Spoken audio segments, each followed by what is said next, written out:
Welcome to the Hub.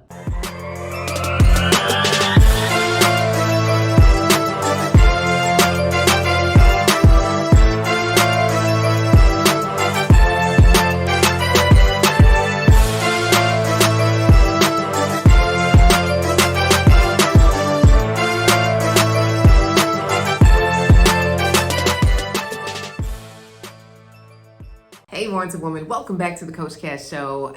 This episode is brought to you by Wanted Woman Live, the #1 event for successful single women to congregate in sunny South Florida from all over the country to be healed when it comes to the love area of your lives, to grow, and to just be a part of an amazing community where we just have fun, right? So join us October 4th through the 6th in sunny South Florida. Come on, girl, go to wantedwomanlive.com. So hey, I'm Coach Cass, America's go-to love doctor, and you know, one of the things that women often talk to me about, because I work with a lot of women over the age of 40, and they talk about, Coach Cass, the financial side. We don't talk a lot about the financial side of dating over 40, because more than likely you're more established, right, sis? You got things going on. You don't exactly want everyone inside your bank account, access to your money. You might have gone through a devastating divorce, so you're not really sure about intermingling money again. And you don't want to be anybody's sugar mama. Have you ever been there? I know, sis. I know, right? So what I want you to start thinking about, because they talk a lot about this prenup stuff, but I really want you to start to think about what are the assets that you have. And if we're not talking about millions of dollars worth of things, I want you to lay it out. Like, what exactly do you own? The money in your bank account, the home or the homes that you own, the properties, the businesses, like what does that all accumulate to, right? And I want you to start to think about, well, do you just have your financial affairs in order, right? Your trusts, hello? Do you have your estate plan? Right? So there's things in place that you can set yourself up to win in and out of a relationship. Now, when said man enters the scene, you're not gonna change your trust. Right? You already have that stuff set up of what it's supposed to do and where it's supposed to go. And that ain't got nothing to do with your relationship.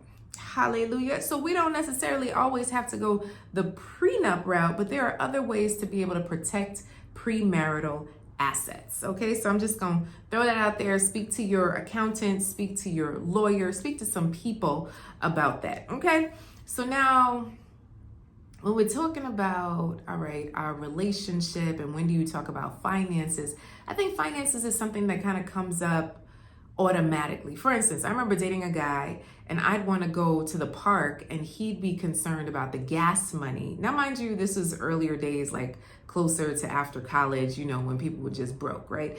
But still, right? So he would be so concerned about the gas money to get to the park that I started to realize that we did not have the same, like never have I ever stayed up late at night worrying about my gas money, right? So I have never been one of those people. Now, you might be one of those people that go from this gas station to this gas station because this one has 3 cents less. But, one thing I know is that I wasn't worried about that. So me and him were not aligned when it comes to the way that we view money. The way I view money is like money comes, money goes. Money is a tool that I am here to get and use and make impact and give, all of that is what money really represents in my life. But it's not something that I live and die by, right? So I started to realize, the men that were saying like, hey sis, I paid for dinner this time, you got next time, right? Like these are the things, these are the signs that this might be a problem later on, right? So the people that are constantly complaining about money, listen, no matter your financial status, but if you are constantly complaining about money, that is not a good place to live in. So if you yourself have these things going on, I want you to check yourself before you wreck yourself, sis. Okay, you got that?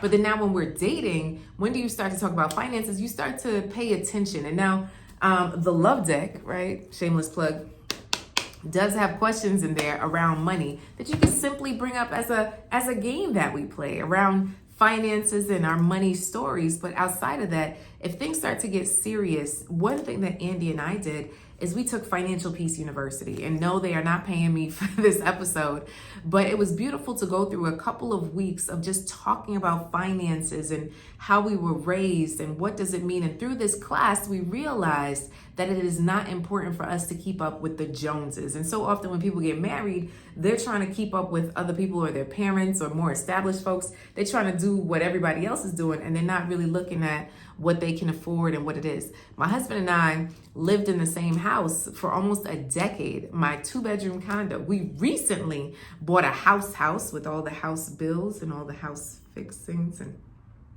hallelujah. I'm just gonna praise. Hallelujah. Y'all pray for me for this. It's just like decision fatigue. But anyway, that's a whole nother story. But it took us a decade, and I was in no rush to be seen or to show off or to have and have nots. So I just want you to be conscious and cautious of how you approach money with your significant other, and not in a way where you have to be the teacher. It's always good for you both to be students, even though you know it already. It's good for you to come together, because not everybody was educated in terms of money. And what I know is because we all have different backgrounds, even if we have the same culture, we all have different backgrounds where it's important to get on the same page. And the easiest way to do that is to take a class together. So that's my invitation to you. For those who are dating over 40, number one, pay attention to his conversation. Do you align or is it totally off? Number two, I really want you to, ask them some real questions around the money story and how they were raised with money, right? And then number three, when things really start getting serious and you're talking about a future together, take a class together that talks about how to budget, how to finance, the spenders versus the savers, what makes you feel comfortable in terms of saving money, all of that before you get married, before you plan a wedding, before you buy rings, before all of that. Get your money mindset together, sis, because one thing I know is that even though you're ready to take over the world, he may not be. And just because he's not there doesn't mean he can't get there, but it really is a conversation. It's important to see. And maybe he doesn't have as much in his bank account as you do, but remember, if you have more than enough for the both of you, does it really matter, right? Does it really matter? What's his character? Who is he as a man? What God does he serve? Is he kind? Is he reliable? Are you aligned? You got to think about more than just what's in the bank account. I want you to start thinking about that. Okay? So y'all could come fight me or you can come talk to me. Go ahead, comment wherever you're seeing this video. And I can't wait to talk to you or see you in person at Wanted Woman Live. Once again, go to wantedwomanlive.com and I'll see you in the next episode. Keep loving, keep laughing, keep living. Bye.